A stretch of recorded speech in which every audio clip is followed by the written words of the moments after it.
اعوذ باللہ من الشیطان الرجیم، بسم اللہ الرحمن الرحیم۔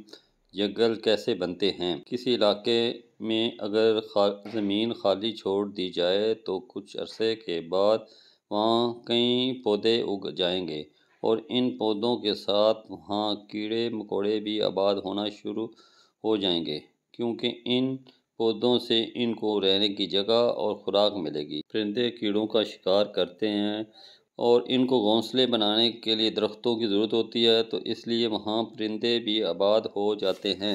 اب ان پرندوں کو شکار کرنے اور ان کے انڈے کھانے والے جانور اور کیڑے مکوڑوں کا شکار کرنے والے چھوٹے جانور بھی اس جگہ آباد ہو جائیں گے۔ جنگل میں گھاس کے میدان ہوں گے تو گھاس کھانے والے جانور بھی وہاں آباد ہوں گے، اور جب ایسے جانور وہاں موجود ہوں گے تو شکار کرنے کے لیے گوشت خور جانور بھی وہاں آ جائیں گے، اور اس طرح کا ماحول بن جائے گا۔ اگر جنگل زیادہ ہوں گے تو وہاں بارش بھی زیادہ ہونے لگے گی، اور اس طرح زمین کی زرخیزی بھی بڑھنے لگے گی۔